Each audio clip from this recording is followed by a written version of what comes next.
What's up, guys? It's your most loved Kaiju Power Scaler here, King of Godzilla, and today we're back with another video. And in today's video, we have Showa Gigan versus 1974 Showa Mechagodzilla. This fight was suggested by one of my friends in my Discord server named Awakening, which you guys should join. The Discord server, link in the description below. But I do want to say thank you for the suggestion. And I do want to say, guys, we are close to 300 subscribers. We're about, last I checked, 23 subs away. So I'll make you guys a deal. You guys get me to 300 subscribers by the end of this month of October. And I will either host a debate tournament or I will try and collab with any person of your guys' choosing for a video. And I will try and make it possible. But that's only if we can get to 300 subs by the end of the month. If not, then the deal's off the table. So go tell all your friends to subscribe to me, watch my videos, give me a bunch of clout because I need it. And let's go ahead and jump straight into the video. So for starters, in Gigan and Ghidorah are basically said to be the strongest warriors in the universe, which would put them above everybody we previously saw before. So that would put them above Hedorah, Anguirus, what are some other strong kaiju? Honestly, I kind of forget. Oh yeah, Kong. Yeah. Basically, anybody you can think of before Godzilla vs. Gigan, they're above. Basically, in Zone Fighter, it's saying that Gigan is weakened. So, a weakened Gigan can still fight against four-dimensional beings that are also capable of creating four-dimensional spaces within the verse, which would make this Uni Plus easily. And you can even argue a low multiversal. And yes, it's stated that Zone Fighter is canon to the Showa era, so all the 4D scalings do apply to all the Showa kaiju. Zone Fighter characters are also capable of ripping apart these 4D dimensions, so adding even more consistency to the four-dimensional scaling. Gigan is also said to be built to destroy Showa Godzilla, which would put him above Showa Godzilla. And it's also stated to have, in the same scan, power never seen before, backing up strongest warriors in the universe, as I first mentioned. And it's also stated that Gigan is stated to be stronger than Godzilla, which would back up he's built to destroy Showa Godzilla. Now, moving on to Mechagodzilla. Mechagodzilla is stated to be stronger than second generation Showa Ghidorah, who's stronger than Gigan. Ghidorah is easily solar system, as he's stated to be above supernovas, absorb cosmic energy, convert them to energy, and etc., etc. And Ghidorah is also stronger than the four-dimensional beings in Zone Fighter. Ghidorah is also consistently shown and stated above every generation of Showa Godzilla, so he would upscale everything Showa Godzilla does. Mechagodzilla is also shown to tank is being reflected back at him 10 times stronger. And Mechagodzilla is also stated to be above Ghidorah and Hedorah, as well as Mechagodzilla is built in a black hole, so which would be easily solar system. Now, both of these kaiju easily scale solar system to even four-dimensional, and if you want to argue it, low multiversal.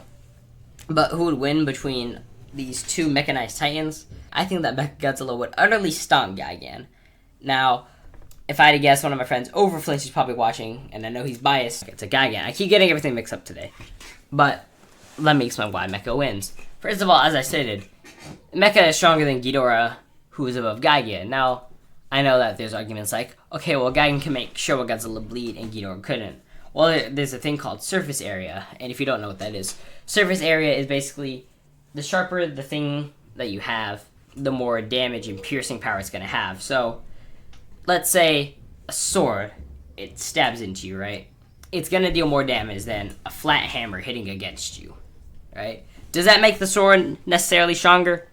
No, it just makes it more... What's the word? It just makes it more reliable because it can pierce people because of the sharp tip at the point, right? Compared to a hammer that has like a flat edge, you know? So that's one reason why Gigan is able to make Ghidorah bleed, because Ghidorah doesn't really have any sharp points on him. Second of all, Ghidorah just has just more consistent scaling of Godzilla than Gigan does. Gigan is stronger than that Godzilla, but as we know, Godzilla is said to be able to train throughout the movies. So he trains, so he would logically be stronger within every appearance that he makes. So Mecha in 74 is just blatantly fighting a stronger Godzilla after training. It's also the fact that Ghidorah being above every generation of Showa Godzilla is just more consistent than Gigan, because we all know Destroy All Monsters takes place in 1999, which would be after the events of Terror of Mechagodzilla. So, Godzilla training, Ghidorah being then again stronger than the strongest version of Showa Godzilla, and Gigan is stronger than a weaker version, then yeah, it doesn't really make any sense. Now, the Destroy All Monsters, I'm not going to use that because Mecha doesn't scale to Destroy All Monsters Godzilla. He scales below because of all the multipliers and all that. And with the fact that Ghidorah is above not Ghidorah. The fact that Mecha is above Ghidorah, who's above Gigan, that just adds more consistency to the scaling. And the fact that Mechagodzilla just has...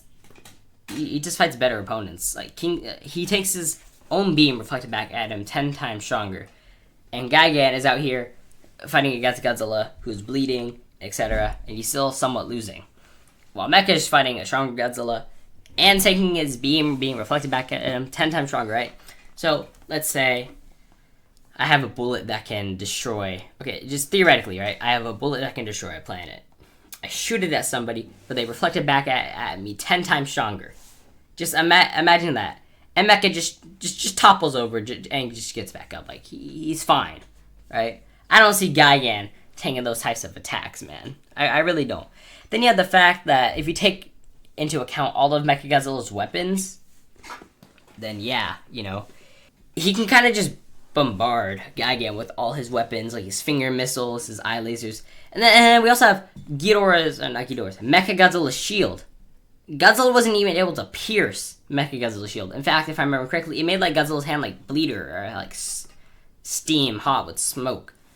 Gigan is not going to pierce that barrier. Mecha is just going to sit there and take 0 damage. Then you have the fact that Mecha, both can fly also. I'm pretty sure Gigan's faster between the two in flight speed. Correct me if I'm wrong, though.